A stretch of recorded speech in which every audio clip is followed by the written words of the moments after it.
La Fresh Morning.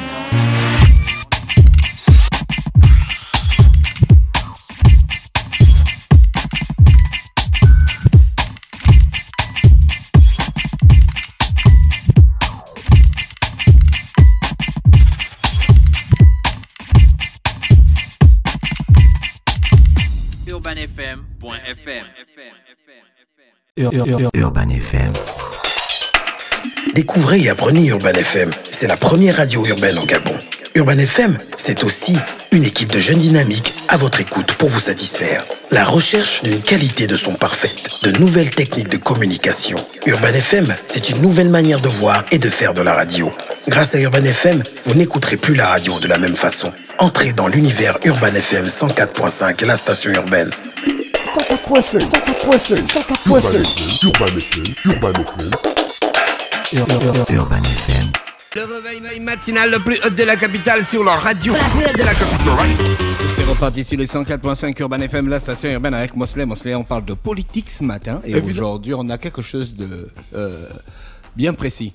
Oui, aujourd'hui on a vu quelque chose de bien précis. Bonjour tout le monde et comme tout le monde le sait, c'est la nouvelle année. Et avant chaque nouvelle année, il y a toujours on va dire le traditionnel discours du président de la République à la population gabonaise. Un discours qui va dans le sens de pouvoir situer la population, soit par rapport à ce qui s'est passé à l'année antérieure ou encore de pouvoir lui annoncer ce qu'il y aura comme mesure au cours de l'année qui commence. Donc évidemment, le 31 janvier dernier, le chef de l'État, Ali Bongo Ondimba, a fait un discours à la nation, un discours de vœux, mais également qui a eu à annoncer un certain nombre de mesures qu'a pris le numéro 1 gabonais pour pouvoir faire en sorte que le quotidien, non seulement de la population, mais du Gabon en général, soit de plus en plus embelli, notamment en ce qui concerne l'éducation, l'emploi, l'économie. Il y a même eu des annonces politiques, ce qui sous-entend que derrière, il y a eu une volonté manifeste de faire en sorte que en 2018 soit une année des actions, mais également une année qui aura on va dire pour mobile de pouvoir organiser au mieux un certain nombre d'activités qui sont du domaine régalien de l'État. D'accord, ok. Et donc ce matin, on aurait eu des invités au-delà de Luc Ondias qui est là ce matin pour participer à cette émission parce que on a invité deux politiques. Malheureusement, leur calendrier ne leur a pas permis de faire le déplacement. Et ensuite, on aurait également l'ouverture du téléphone aux auditeurs.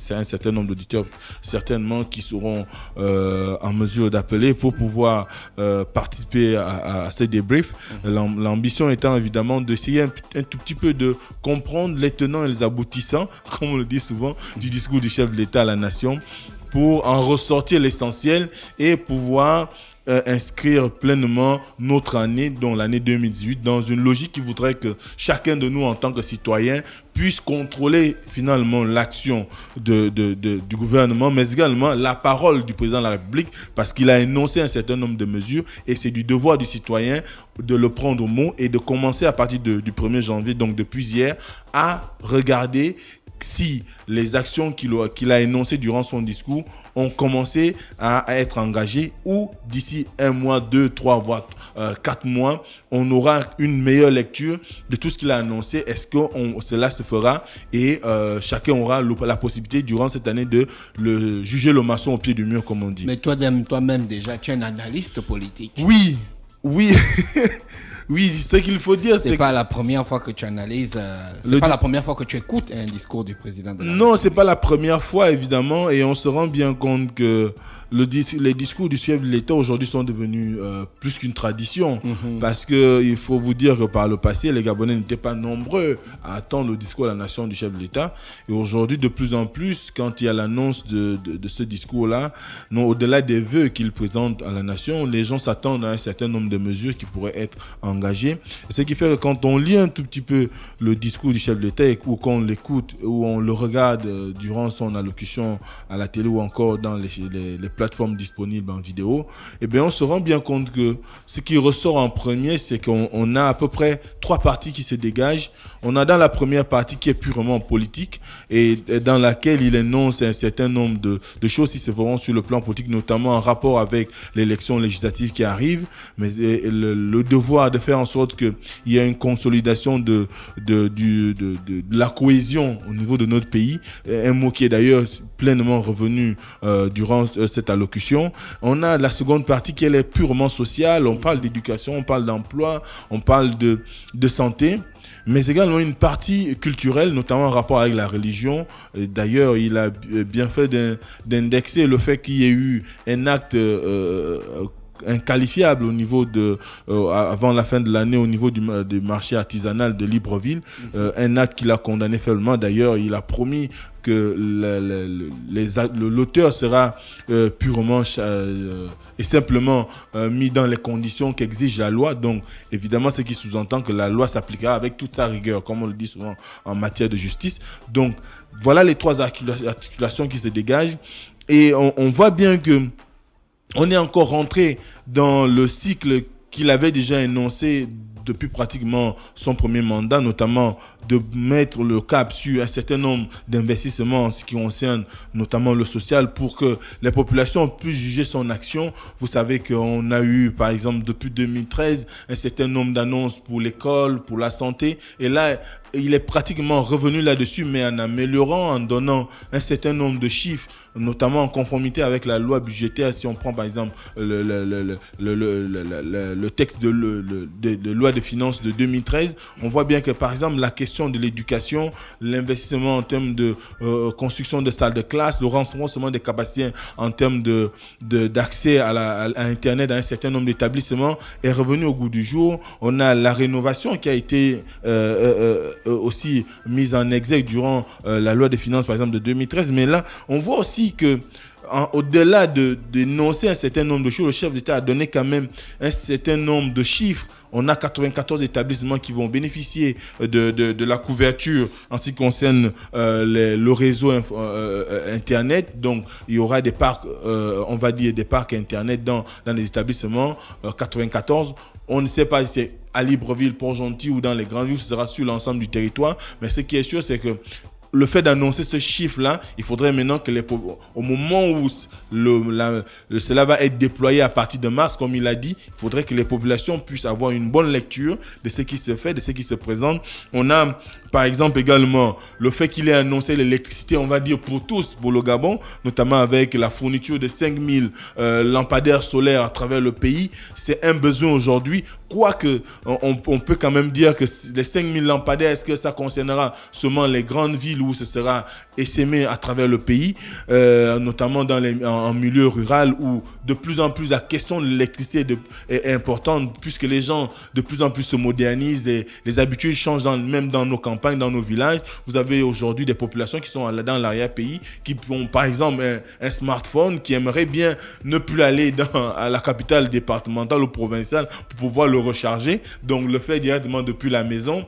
Donc de plus en plus, vous avez des gens qui ont besoin de se connecter à l'outil informatique ou des gens qui ont besoin d'avoir des informations en temps réel, notamment via la télévision. Donc, l'électricité est une norme importante et il a promis de faire en sorte qu'il y ait à peu près 5000 lampadaires solaires, ce qui sous-entend que ça peut avoir un effet d'éclairage, mais également avec les mécanismes et l'adaptation qui peut être celle liée au Gabon, on pourrait faire en sorte que ça devienne également des transformateurs pour redistribuer dans les ménages, dans ces villages-là. Donc, c'est autant de pistes qu'on peut annoncer. Il y a également le fait qu'il a promis également l'universalité de l'eau potable à travers le pays avec la mise en place de 295 pompes hydrauliques notamment en ce qui concerne les regroupements de villages qui ont été, on va dire, identifiés à travers le territoire. Donc, c'est un certain nombre de mesures, mais qui restent quand même à entrevoir à travers le contrôle qui sera non seulement celui du Parlement, puisque quand le chef de l'État annonce un certain nombre de mesures, c'est pas que c'est lui qui va les exécuter, c'est le gouvernement. Et le Parlement a le droit de contrôle de l'exécutif, notamment en ce qui concerne le gouvernement de la République. Donc, et là aussi, c'est une invite a amené le gouvernement à pleinement se mettre au travail. Parce que on l'a décrié à notre dernière émission, on disait que on a l'impression que le gouvernement actuel n'est pas inscrit pleinement dans la volonté du chef de l'État de faire en sorte que le quotidien des Gabonais change.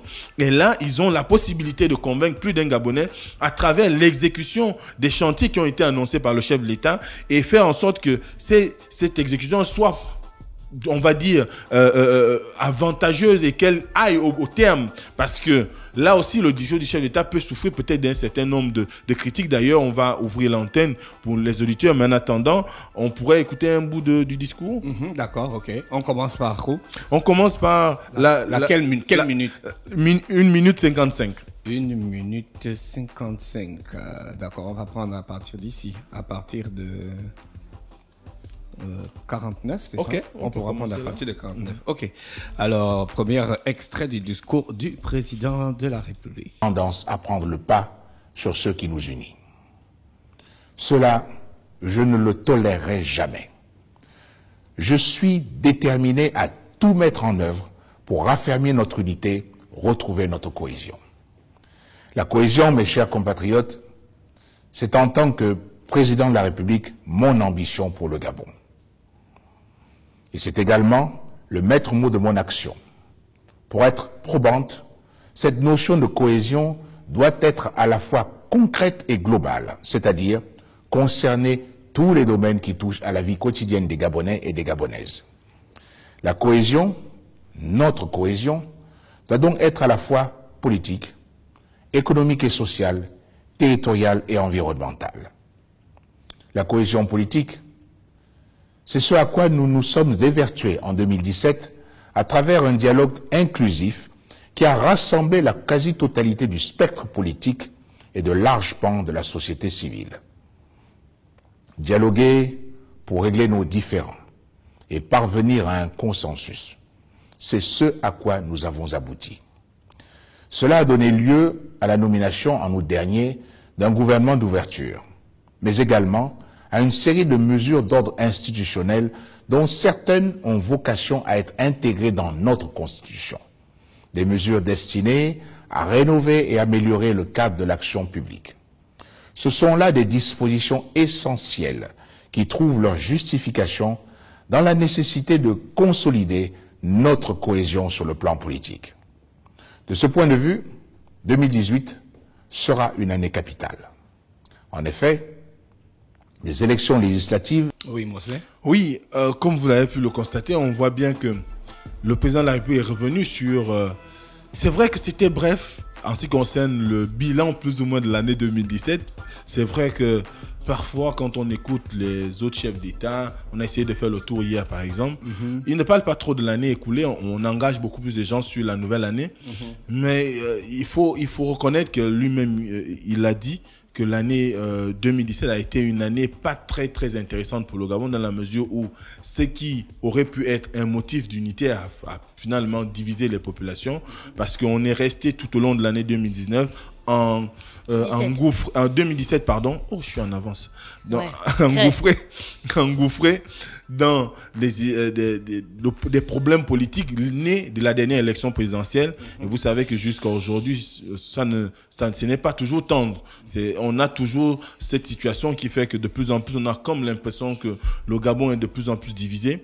Et d'ailleurs, il a suffi de regarder le 31. On a eu un discours, c'est vrai que c'est pas la première fois qu'il le fait. On a eu un discours de Jean Ping qui continue à se réclamer comme le président du Gabon. D'ailleurs, il est parti à une autre vitesse. Il est parti de président élu pour maintenant être président de la République. Donc, ce qui sous-entend que, quelque part, le Gabon reste collé à ces deux pôles. Un pôle qui est monopolisé par Ali Bongo, qui a la couverture de l'État, mais également les mesures, en ce qui concerne les mesures légales de gestion du pouvoir. Et vous avez de l'autre côté un groupe de contestataires, mais également des personnes qui s'inscrivent dans la logique de dire que le pouvoir qu'il a, il a usurpé, donc tenu par Jean Ping. Donc à ce moment-là, il faut trouver un moyen de faire en sorte qu'il y ait une conciliation, une mise en place d'une certaine cohérence sur le plan de la volonté de faire en sorte qu'il y ait vraiment cette cohésion qu'il prône, parce qu'aujourd'hui, vous le savez si bien, c'est le discours désormais prôné par les uns et les autres. On a vu récemment Louis Gaston Maïla et un certain nombre de leaders de l'opposition qui étaient d'ailleurs très proches de Jean Ping, qui ont demandé à ce qu'il y ait un retour plus ou moins à l'unité nationale, si on peut dire ça comme ça. Donc ça sous-entend que de part et d'autre, il y a aujourd'hui l'ambition de fédérer les Gabonais. Et d'ailleurs, on a vu un conseiller du chef de l'État, qui est également directeur général de l'AGOC, lorsqu'il est allé en France, au moment du One Planet, c'est ça? One Planet Summit. Voilà, du One Planet Summit. Il a invité les Gabonais à faire en sorte que quand il s'agit du chef de l'État, qu'on ne prenne pas des gens qui viennent d'ailleurs pour pouvoir prouver au chef de l'État qu'il a une cote de popularité à l'étranger, sinon dans la diaspora, mais qu'on prenne les Gabonais. Si ce n'est que 50 Gabonais, ça sous-entendra que ce sont ces 50 personnes-là qui sont derrière l'action du chef de l'État, et ça reviendra à dire au chef de l'État que nous, on se bat pour vous. Faites en sorte que l'unité revienne au cœur de la nation gabonaise, parce que c'est le bien qui a été rare en 2017. Aujourd'hui, pour peu que vous soyez inscrit dans un groupe sur WhatsApp, peu importe le réseau, dès que vous commencez à formuler un certain nombre d'analyses pour X ou Y en faveur de King ou en faveur d'Ali Bongo, et bien à un moment donné, tout de suite, les gens vous cataloguent. Soit vous êtes devenu opposant ou vous êtes pro-gouvernement, et à ce moment-là, il y a une confusion, même quand les arguments que vous présentez sont de nature à dire la logique que nous avons choisie n'est pas la meilleure, ce n'est plus celle qui devrait aujourd'hui exister. En 2018, aujourd'hui, ou au 21e siècle, il y a de plus en plus de gens qui nous montrent à travers le monde qu'on peut avoir un moment. La politique, on va dire, l'élection présidentielle, c'est un moment dans l'histoire d'un pays. Un moment, après il y a une période, après il y a un autre moment. Mais entre ces deux moments-là, il faut que les uns et les autres comprennent que il ne faut pas briser le lien social qui existe entre les gens. Vous avez aujourd'hui des familles dans lesquelles, pour peu qu'un soit au PDG et l'autre dans un parti de l'opposition proche de Jean Ping, eh bien, tout de suite, la famille se divise.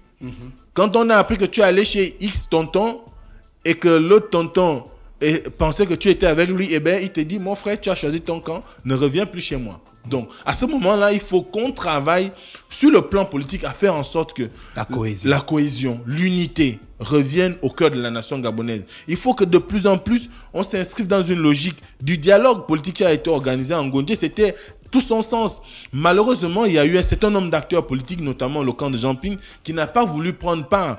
Bon, ils ont leur raison et c'est peut-être de bonne loi pour ce qui concerne le combat politique, mais quand il s'agit de l'intérêt supérieur de la nation, à un moment donné, il faut savoir taire les égos. Il faut savoir taire ce qu'on a comme ambition personnelle et se dire, oui, une situation s'est posée, mais est-ce que je me dois, moi, de pouvoir créer le chaos ou créer une situation difficile pour mon pays. On a vu par exemple le discours de Boakai lorsque Georges Weah venait de gagner l'élection présidentielle le dimanche dernier au Libéria. Il a dit clairement que ça ne viendra pas de lui, la division qu'on voudrait qui s'installe à nouveau au Libéria. Donc je crois qu'aujourd'hui, ça doit être le maître mot, l'unité, la cohésion. Donc voilà un tout petit peu en ce qui concerne la politique. Après, le chef de l'État a annoncé le fait qu'il y aura les élections législatives. On comprend bien que c'est de bonne loi pour lui puisque c'est une ambition, son ambition est de faire en sorte qu'il ait une majorité confortable. Vous savez que le projet de loi qui est actuellement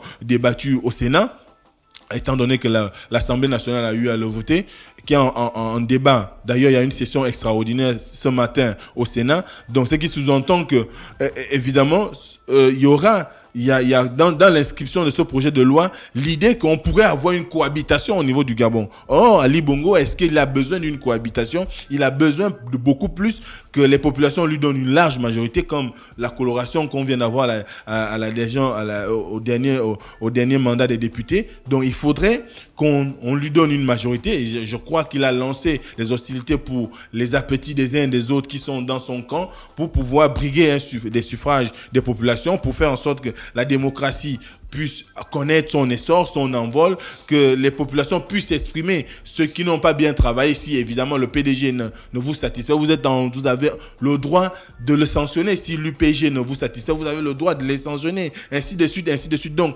aujourd'hui, il s'agira pour les législatives de donner la possibilité aux populations gabonaises de s'exprimer, d'exprimer leur soit leur approbation par rapport à ce qui se fait au niveau de l'État, ou encore leur désapprobation pour se retrouver dans une situation où on aurait un Parlement qui pourra refléter plus ou moins les ambitions de la population gabonaise. Donc on continue, et là ça va nous amener à appeler... à quel numéro on va d'abord à quel... Oui, on va au numéro 5-10, donc 5 minutes 10. 5 minutes 10, hein? D'accord. On va au numéro 5. 5-10, vraiment, Mosley, c'est pas la peine. Hein? L'emploi, l'éducation, la santé, le logement, le pouvoir d'achat, les retraites. Le Gabon a une chance, celle d'avoir une population jeune. Cela, en tant que gouvernants, nous oblige encore davantage. D'abord, en matière d'emploi, l'emploi qui est mon absolue priorité. Nulle cohésion sociale n'est possible dans un pays miné par le chômage. C'est pourquoi nous avons mis en œuvre une série de programmes destinés à favoriser l'emploi, en particulier des jeunes. Mais il nous faut aller plus loin. C'est pourquoi, en 2018, j'ai décidé la mise en œuvre urgente d'un certain nombre de mesures clés, telles que la mesure d'exonération temporaire de cotisations sociales pour toute création nette d'emplois à compter du 1er janvier 2018. Cette mesure sera réservée à l'embauche dans tous les secteurs d'activité de Gabonaises et de Gabonais.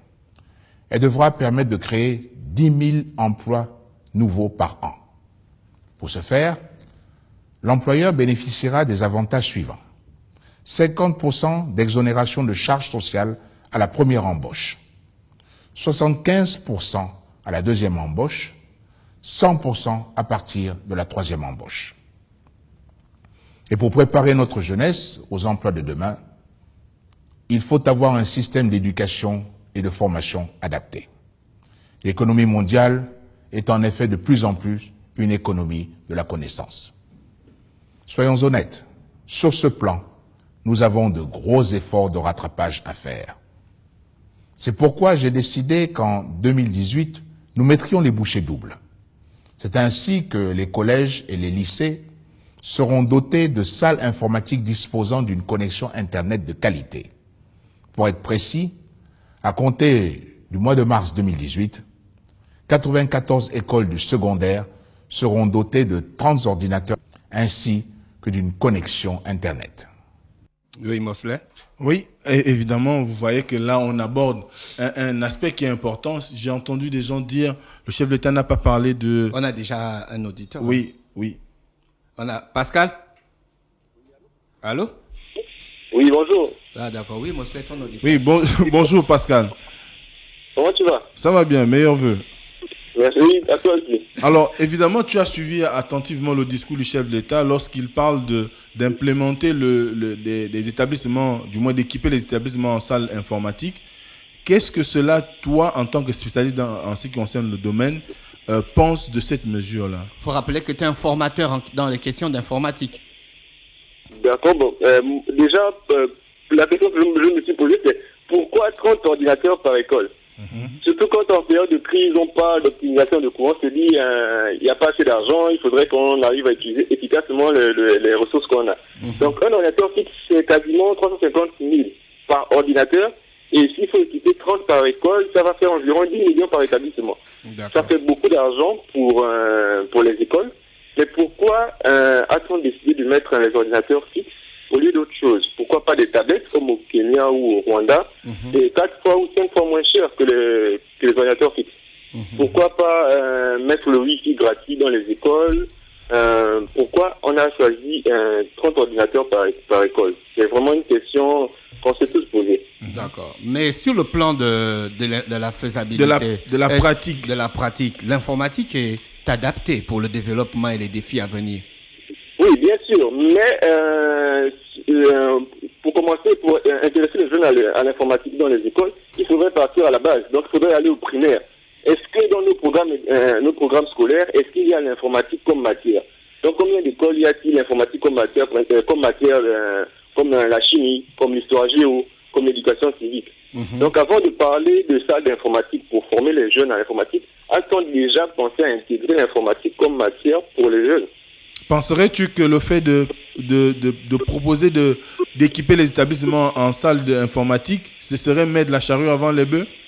Oui, bien sûr, parce que il y a plein d'établissements déjà qui ont des salles d'informatique et qui sont sous-exploités, qui sont quasiment utilisés que par certains professeurs et pas par les élèves, pas parce qu'ils ne trouvent pas ça intéressant, mais parce qu'ils ne savent pas quoi faire avec. Toi qui es formateur, tu commences à former à partir de quel âge? On commence à former dès que l'enfant arrive à parler, oui. Donc à partir de 3 ans.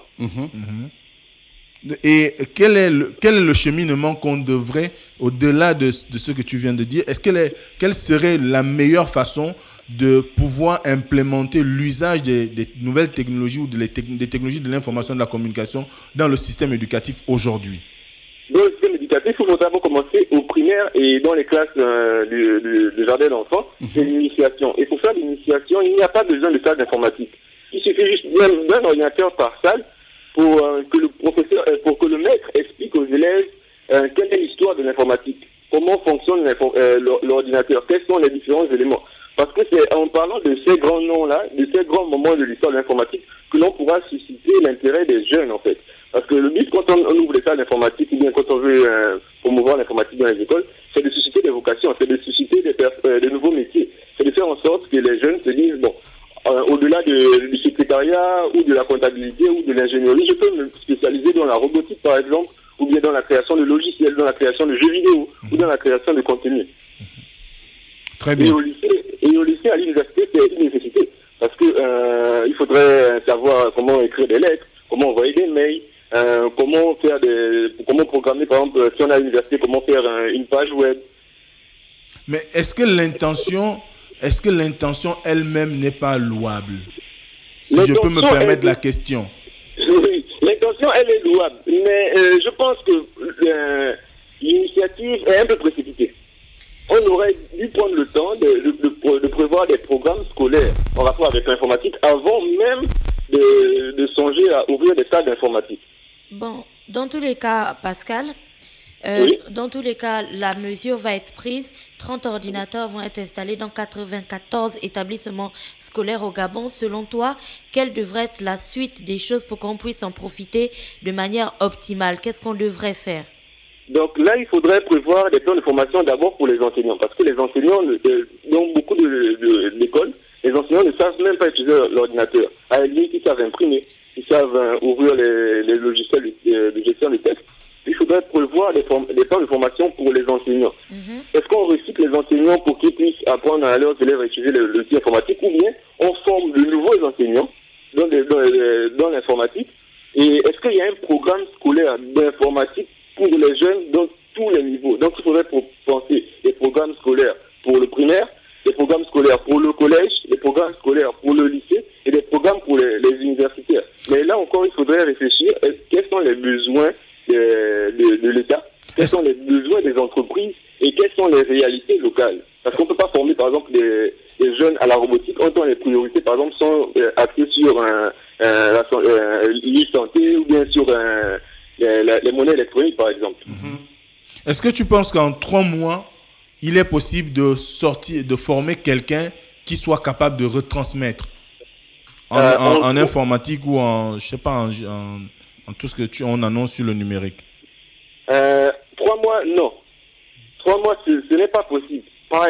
Sauf si on privilégie, par exemple, on spécialise les formateurs. On peut dire, par exemple, qu'on a un formateur qui, lui, sa spécialité, c'est peut-être rien que l'initiation à l'outil informatique. Donc, il nous explique les composants, il nous explique comment fonctionne l'ordinateur. Ensuite, on a un autre qui viendra prendre un palier un peu plus élevé. Et cela fera des séquences, mais cela nécessitera beaucoup de personnel pour former les élèves.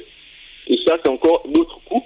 Et en période de crise, je pense que c'est pas très réaliste sur 3 mois. Et toi, tu prends combien de temps en général pour former? Parce qu'on voit beaucoup que tu fais des sessions de formation du côté de Port-Gentil où tu vis. Non, les sessions de formation, ce ne sont pas les sessions que nous faisons, ce sont des sessions de 1h, 1h30, mais ça n'a pas pour but de former les gens, de spécialiser les gens. C'est juste dire, bon, on va te parler de l'ordinateur, c'est ça.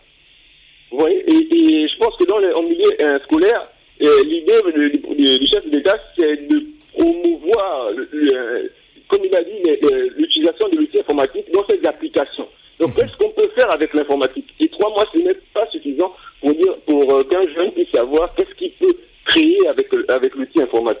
D'accord, merci. C'est Pascal Angot de Port-Gentil qui intervenait sur la rubrique de Mosley, la rubrique politique. Mosley, dans le studio, on a aussi Luc Condias. Luc Condias, toi aussi, tu es un spécialiste des questions de numérique et de digital, c'est ça? Oui, c'est ça. Bonjour tout le monde. Bonjour Luc Condias. Voilà, donc effectivement, moi, déjà merci pour l'invitation. Moi, la question m'a tout de suite interpellé parce que dès qu'on commence à parler d'éducation et de numérique, tout de suite, ça m'a interpellé. Je suis d'accord avec le point qui vient d'être dit par l'auditeur du fait qu'il faut penser sérieusement à des programmes scolaires parce qu'effectivement, mettre à disposition des élèves des ordinateurs, c'est une initiative très louable, c'est une très bonne chose. Moi, je ne saluerais pas le fait qu'on ait pris la décision de mettre à disposition des ordinateurs pour 94 établissements, mais je saluerais le fait déjà qu'on prennent sérieusement conscience que le numérique et l'informatique sont primordiales en fait pour l'éducation de nos jeunes en fait. Tu vois, donc penser à des programmes scolaires, c'est un chantier qui est énorme en fait parce qu'il faut s'asseoir, il faut réfléchir à ces programmes-là, voir comment on va voir comment on va les distribuer aux élèves, etc. Donc c'est une très bonne chose. Moi, quand par exemple je prends l'initiative de créer la Digital Business School, je sais très bien que je n'ai pas tous les moyens en main, mais je le fais parce que je prends conscience en fait mais il y a un sérieux besoin en fait pour la jeunesse d'être éduqué en fait sur les questions du numérique, tu vois, et de l'informatique. Quand nous voyageons un peu, pour nous qui avons fait un peu les études à l'étranger, quand tu vas en France, un jeune, il a à peine 10 ans, 11 ans, il sait déjà utiliser un ordinateur, il sait déjà taper un email, il sait, tu vois, parce qu'ils sont déjà mobiles, tablettes. Donc, et puis l'environnement dans lequel ils grandissent, tu vois, avant même qu'ils arrivent sur le banc de l'école, les sensibilisent déjà au numérique et à l'informatique parce qu'ils vivent dans un monde où les nouvelles technologies sont très présentes en fait, tu vois. Donc le fait déjà de penser, de prendre conscience de ça, c'est déjà une bonne chose déjà. Après, c'est clair qu'une décision a été prise, c'est déjà un premier pas. C'est un pas, je crois, qui n'est pas parfait. Effectivement, il faut revoir certaines choses. Il faut dire, ok, c'est bien. Aujourd'hui, il y a des écoles qui vont avoir des ordinateurs. Peut-être, comme dit Mosley, les élèves au début ne s'y intéresseront pas toujours parce qu'ils savent pas trop comment utiliser l'outil informatique. Mais le fait déjà qu'ils soient dans un environnement où on leur permet d'avoir accès en fait à ces outils-là, c'est déjà une bonne chose. Après, les jeunes, tu sais, ils sont curieux, ils sont geeks. Il y a une connexion Internet, si possible une connexion Wi-Fi dans l'établissement et les élèves pourront avoir accès à Internet facilement. Voilà, c'est une bonne chose. Mais après, maintenant, si tu mets à disposition des élèves des ordinateurs une connexion Wi-Fi, mais question éducation, ils sont pas prêts pour ça. Qu'est-ce qu'ils vont faire avec? Ils vont juste aller s'amuser avec. À part aller sur les réseaux sociaux, regarder des choses. Ils sauront pas quoi faire avec cet outil-là, en fait. Un jeune, tu lui donnes une connexion haut débit en permanence, mais dans son programme scolaire, on n'en parle pas. Lui, qu'est-ce qu'il fait avec Internet? Il s'amuse, en fait. À part chatter, les WhatsApp, etc., il fera rien d'autre avec. Alors qu'en fait, quand l'élève est en recherche d'un métier, de son avenir scolaire, de ce qu'il va faire après le bac, etc. Le fait déjà qu'on l'ait sensibilisé tout au long de l'année sur les questions du numérique et de l'informatique, il va se dire, certainement, il y a des métiers là-dedans. C'est pour cela, par exemple, que, tu vois, quand je crée, par exemple, la Digital Business School, je m'efforce, tu vois, d'informer les gens par la communication que je suis en train de démarrer sur les différents métiers qui existent dans le domaine du numérique et de l'informatique. Quand tu demandes aux jeunes Gabonais qu'est-ce que tu veux faire de ta vie plus tard, c'est rare d'entendre des jeunes qui te disent je veux faire tel métier qui a un rapport avec le numérique directement en fait. Tu vois, tout ce qui est développeur web, communicateur, marketeur digital. Tu vois, par exemple, quand on crée des initiatives comme ça, c'est parce qu'on prend conscience que les entreprises, il y a des sérieux besoins. L'auditeur tout à l'heure a parlé d'identifier les besoins des entreprises en fait. Les entreprises ont de sérieux besoins dans le domaine du numérique, tu vois, et du multimédia. Donc, c'est une bonne chose, c'est une bonne initiative. Moi, je crois que c'est une très bonne chose de penser, de prendre conscience qu'on a besoin du numérique. Il faut maintenant le réaliser, mettre les élèves proposer des choses aux élèves, etc. Maintenant, il faut penser sérieusement à des programmes scolaires et je suis d'accord avec le fait qu'il faut commencer ces programmes le plus tôt possible, en fait. Il faut même pas attendre le lycée ou le collège, tu vois. Bien avant même la 6e, si on peut déjà trouver des moyens de sensibiliser, que ce soit par le biais de jeux, par le biais de programmes qui correspondent à leur niveau de compréhension, tu vas commencer à sensibiliser, à préparer les élèves sur le sujet. Après, maintenant, quand ils arrivent au collège et qu'ils ont des ordinateurs, c'est une bonne chose. Permettre aussi l'accès aussi à Internet plus facilement aux gens qui n'ont pas beaucoup de moyens. Tu vois, parce que... on a Fridolin Vemessa. Oui, on a Fridolin Vemessa. Pour les questions d'éducation. D'éducation, puisque nous y sommes, évidemment. Voilà, donc, tu vois. Allô, monsieur Messa? Oui. Bonjour, Fridolin. Bonjour. Alors, nous, je crois que tu as suivi, comme nous, le discours d'Ali Bongo, président de la République, chef de l'État.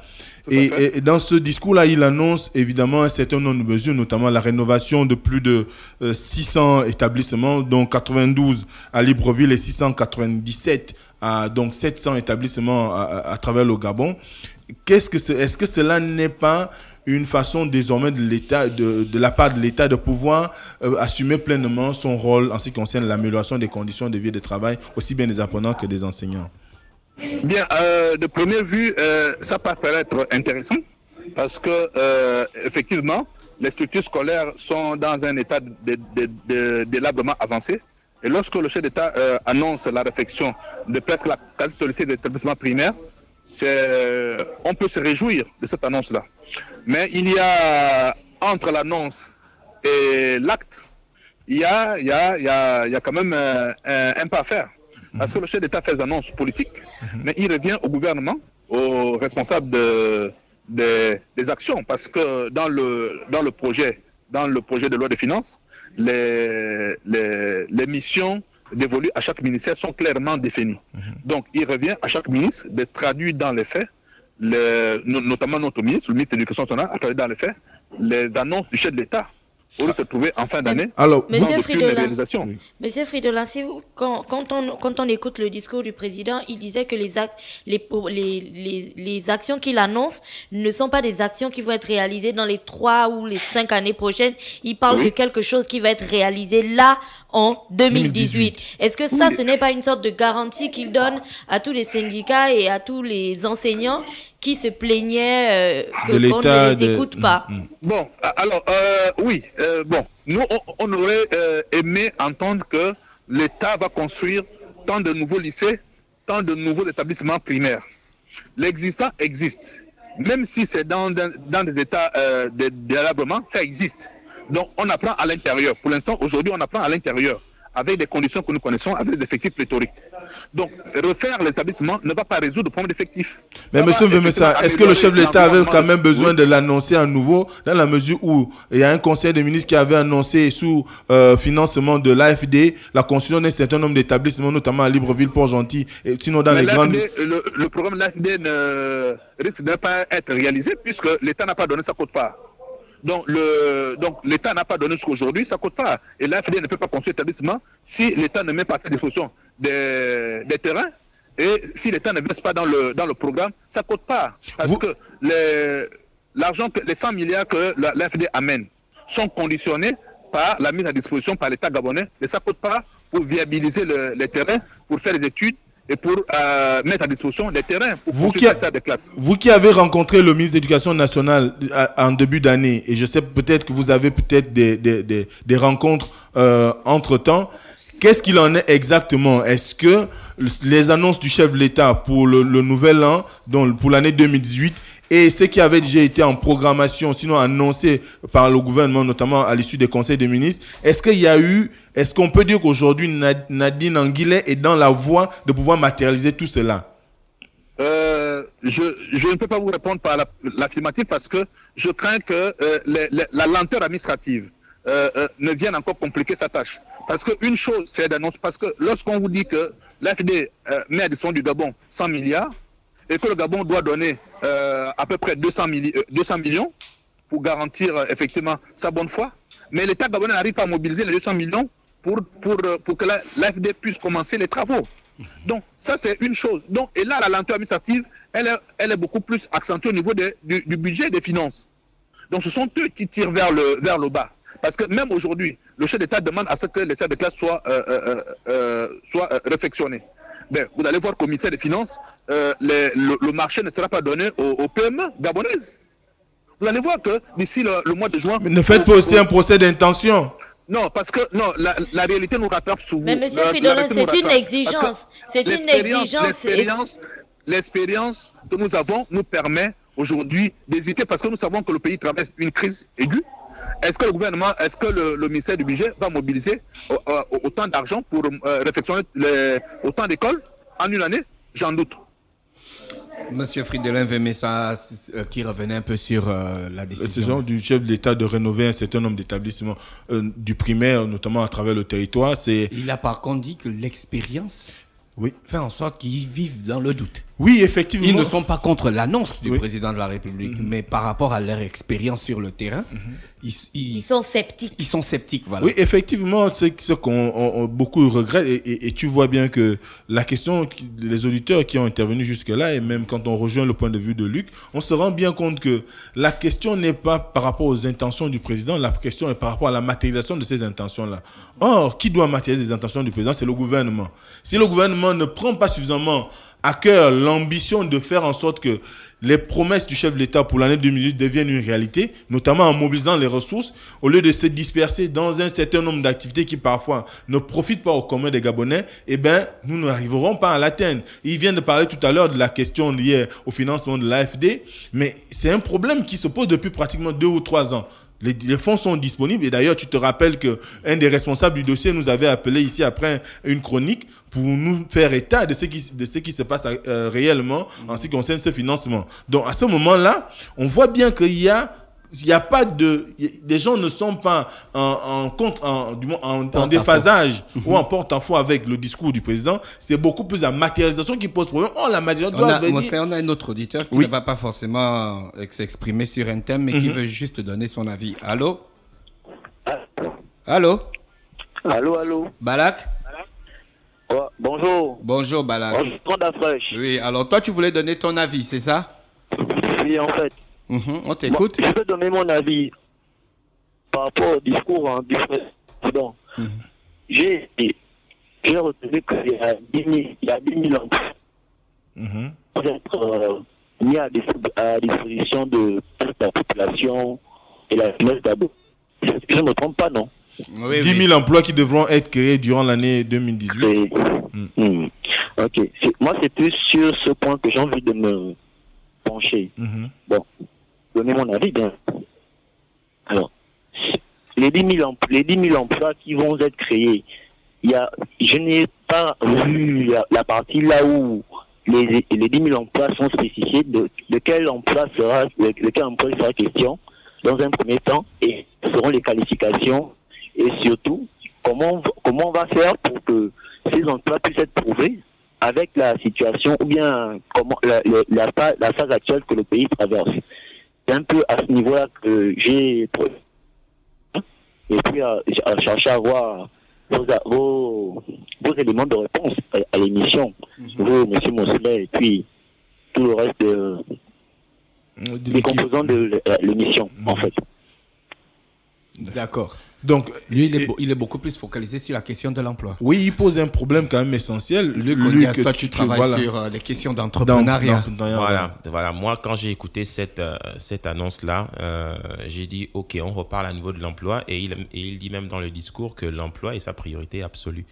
Je ne vais pas revenir sur tout ce qui a été dit, mais je reviens, parce que vous me connaissez sur le sujet de l'entrepreneuriat, je reviens sur ce point-là. Il a parlé de tout ce qui est, il a parlé de faire des efforts de diversification quand il parlait de l'emploi. Et quand on parle d'efforts de diversification et d'une promotion plus efficace, etc. Voilà. Une chose est sûre, tout ce qui touche à l'emploi, création de richesse, il faut alors aborder la question de l'entrepreneuriat. Mettre des dispositions d'exonération de charges patronales, etc., c'est une bonne chose pour les entreprises qui sont déjà présentes sur le marché. Maintenant, ces entreprises ne peuvent pas embaucher toute la masse de chômeurs qu'il y a sur le territoire. Tu vois, aujourd'hui, quand tu vas dans d'autres pays, comme certains pays d'Europe, etc., eh bien, ce sont les PME et les TPE qui font vraiment la dynamique d'embauche, en fait, tu vois. Les grandes sociétés qui sont sur place, elles peuvent essayer de jouer le jeu, ok, mais moi, je trouve qu'on ne crée pas assez d'entreprises, on ne favorise pas suffisamment un cadre favorable. Tu vois, on ne met pas suffisamment l'accent sur un cadre favorable pour encourager et accompagner, tu vois, la création d'entreprises.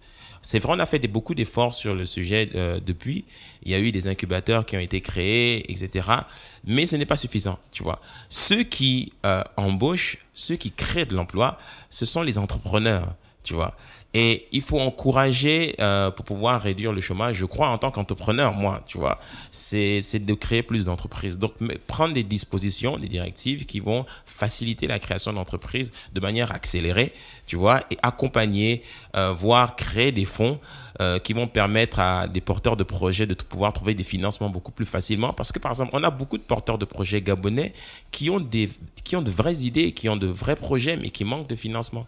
Tu vois, et il faut encourager les banques à faire dans le crédit. Moi en tant qu'entrepreneur, je trouve après maintenant tout le monde peut ne pas partager mon avis. Moi je trouve que les banques n'accompagnent pas suffisamment les jeunes entrepreneurs. Elles n'accompagnent pas du tout. Elles n'accompagnent pas du tout. Alors que les entrepreneurs, un entrepreneur a besoin d'une banque. Je ne compte pas le nombre de banques qui m'ont refusé des prêts. On a un autre auditeur. Oui. Allô. Allô. Oui. Bonjour. Alors, vous voulez intervenir le point sur lequel vous intervenez, monsieur. C'est sur la création d'un fonds qui sera dédié au financement de projets dans les différents départements. Oui. Alors, je trouve que... Oui, pardon. Oui, allez-y. Je voulais juste tout simplement mentionner que c'est une mesure salutaire pour le Gabon. Parce qu'effectivement, il y a un effort de développement à faire au niveau des provinces. Presque la totalité des efforts budgétaires et financiers de l'État sont concentrés vers la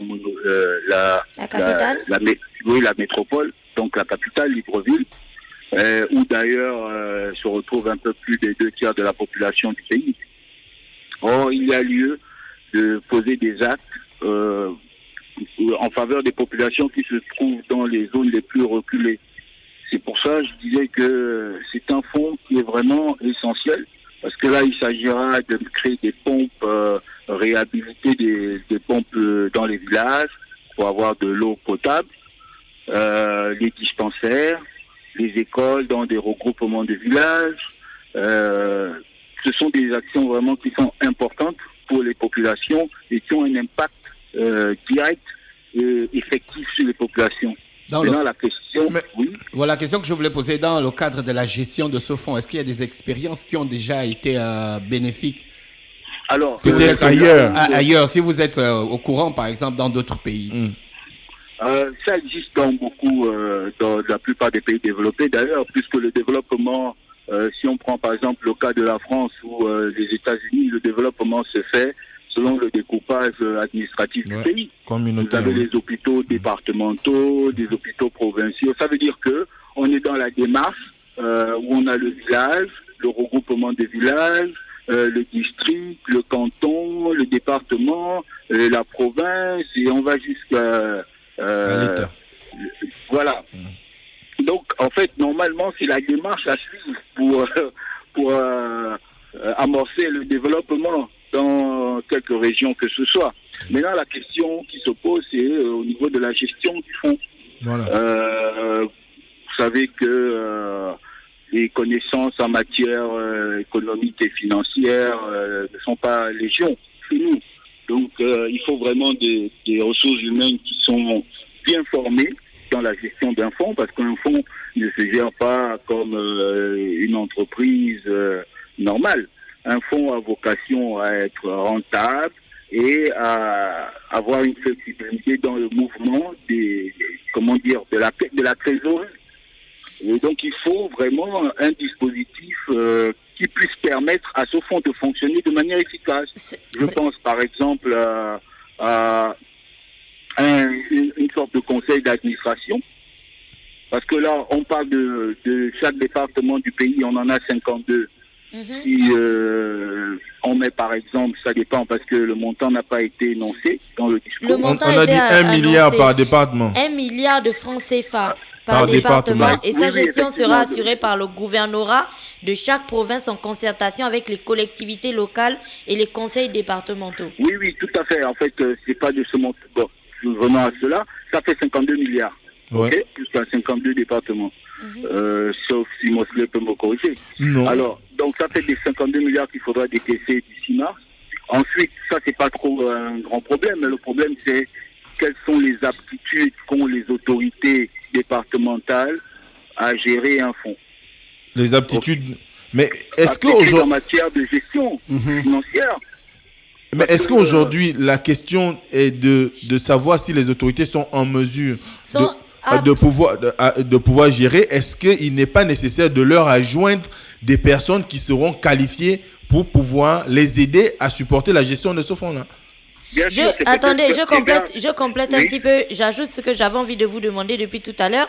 On se souvient que lors de l'organisation des fêtes tournantes au Gabon, parce que c'est ce qui est ressorti aussi chez plusieurs personnes, il y avait c'est des écueils qu'il faut éviter, les fêtes tournantes.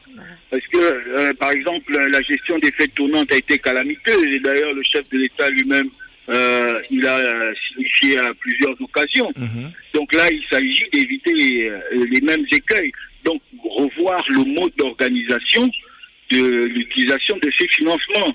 Et aujourd'hui, on ne peut pas réinventer la roue, on sait comment un fonds fonctionne. Donc, il s'agit de mettre en place ces dispositifs-là. Mais la question reste d'actualité. Est-ce que les personnes qui sont désignées pour gérer ce fonds-là ont la capacité, les aptitudes de le faire?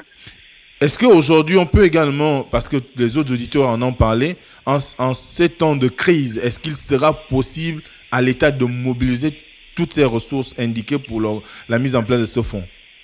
Bon, dans les théories financières qui existent et même la pratique en finance, un fonds, c'est des financements qui se complètent progressivement.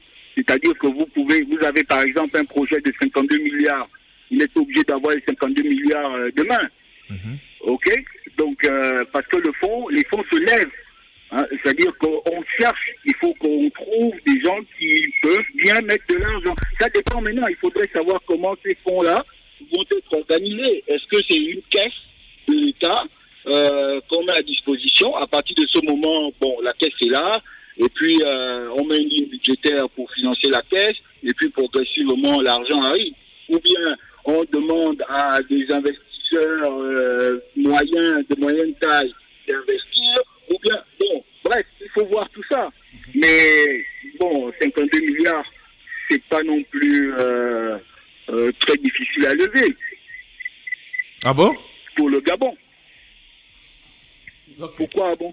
Mais on se pose la question. Parce qu'on se pose la question. Tout à l'heure, on avait M. Fridolin Vemensa qui parlait du fonds que l'AFD a 200 donné millions. et qui disait que le Gabon n'avait pas encore donné sa quote-part de 200 millions à peu près. Ouais. Comment ça se ferait alors qu'on trouve les 52 milliards? L'intervention de M. Vemensa, mais je pense que il y a quand même des mécanismes qui sont des mécanismes au niveau du budget qui puissent permettre de lever des fonds. Maintenant, après, c'est un problème de suivi. Ça sous-entend qu'on va encore opérer, on pourrait penser à un nouvel endettement? Alors là, je ne sais pas, il faudra voir comment les autorités administratives justement gouvernementales vont faire pour lever ces fonds. Mais dans le fond, l'idée est géniale et l'impact est rapide et réel, quoi. Dans le fond. Dans le fond, oui. Dans le fond, l'idée de ce fonds est géniale. Voilà. Alors, Mosley, grosso modo. Grosso modo, ce qu'il faut retenir, c'est que on a eu un certain nombre de mesures qui ont été engagées par le chef de l'État. D'ailleurs, on aurait... 30 minutes, c'est pas suffisant pour décortiquer ce discours. Non, c'est un discours qu'on pourrait traiter en 2-3 jours parce qu'il y a tellement de choses à redire. Et c'est vrai que à la lecture, c'est une voie pavée de bonnes intentions. 2008 est pavée de bonnes intentions de la part du chef de l'État. 2018. C'est pas possible. Ce matin, il est en 2019. Là, il est en 2008. Je suis dans le futur, tu refuses. Voilà. Donc, 2018 est pavé de bonnes intentions. Je ne suis pas encore habitué. On ne faut pas dire ça. Parce que quand tu dis 2018 est pavé de bonnes intentions, ça nous fait penser à l'enfer est pavé de bonnes intentions. Maintenant, il faudrait que on soit cohérent avec la loi budgétaire. Est-ce qu'elle va permettre de pouvoir rendre cela effectif? Est-ce que le discours du chef de l'État sera suffisamment compris par le gouvernement? Parce que c'est le gouvernement qui reste le chef d'orchestre. Si le gouvernement ne parvient pas à mobiliser les ressources nécessaires, à mobiliser les énergies nécessaires pour l'implémentation dans la réalité de ce discours, eh bien, ça restera des lettres mortes, comme beaucoup le disent déjà. Vous avez vu, par exemple, des actions telles que les cliniques mobiles. Beaucoup de personnes pensent qu'aujourd'hui, pour un pays comme le Gabon, il est inconcevable qu'on ait des cliniques mobiles, dans la mesure où on devrait plutôt engager une réforme au niveau de la santé qui va dans le sens de rénover, comme on le propose, par exemple, pour l'éducation, les dispensaires qui sont à travers le pays. Les structures existantes. Voilà, l'existant. Il faut rénover l'existant pour le pouvoir en matériel, faire en sorte qu'il y ait les médicaments, l'optimiser, recruter des personnes qui pourraient être en mesure d'aller officier dans ces structures-là, au lieu de créer des cliniques mobiles qui vont peut-être encore engendrer des coûts de plus en situation de crise. Donc, il y a autant de choses. Vous avez, par exemple, la question des pompes publiques. La majorité des pompes hydrauliques villageoises existent dans un certain nombre de villages à travers le pays. Maintenant, il faut faire en sorte que ce soit d'abord l'énergie qui soit la question prioritaire, parce que les lampadaires dont on parle, qui sont solaires, comme je disais tout à l'heure, si on en vient à faire en sorte qu'ils deviennent aussi des sortes de générateurs pour pourvoir les populations en énergie, ce sera un plus pour ces populations-là. Donc le tout, c'est de dire que le discours a été un discours qui va dans le sens pour le chef de l'État de situer ce qu'il entend faire pour l'année 2018. Maintenant, après, c'est la matérialisation que les populations attendent, et cela ne sera que de quelque chose d'avantageux si cela venait à être matérialisé, dans la mesure où beaucoup de personnes en ont besoin, aussi bien à Libreville, à l'intérieur du pays. La question de l'eau dont on parlait Gina ce matin, elle est nécessaire. Vous avez encore des gens dans des quartiers comme Bambouchine qui n'arrivent pas à s'alimenter à l'eau courante. Donc à un moment donné, il faut moderniser les infrastructures, il faut faire en sorte que la majorité des populations puissent bénéficier des atouts de modernité que nous avons. D'accord. L'Internet, il faut le rendre free pour un grand nombre de personnes. Merci Mosley, qui revenait donc sur des questions politiques ce matin dans la rubrique Urban Mosley. On avait Luc Ondias qui était avec nous, Luc Ondias qu'on va recevoir sûrement demain pour parler d'un nouvel établissement Digital Business School, qui va former sur le digital, infographie, e-commerce et multimédia. Donc on se voit quand, Luc Ondias? Demain matin. D'accord. Voilà. Merci à toutes les personnes qui étaient avec nous ce matin sur les 104.5. René Ruth aussi est de la partie. René Ruth, bonjour. Le réveil matinal le plus hot de la capitale sur leur radio. La plus hot de la capitale. Du lundi au vendredi, de 7h à 10h, reçoit 104.5 tonnes de musique dans le DAF Morning. Urban FM. Découvrez et apprenez Urban FM. C'est la première radio urbaine en Gabon. Urban FM, c'est aussi une équipe de jeunes dynamiques à votre écoute pour vous satisfaire. La recherche d'une qualité de son parfaite, de nouvelles techniques de communication. Urban FM, c'est une nouvelle manière de voir et de faire de la radio. Grâce à Urban FM, vous n'écouterez plus la radio de la même façon. Entrez dans l'univers Urban FM 104.5, la station urbaine.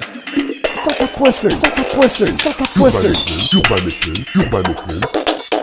Urban FM. Stop Fresh Morning.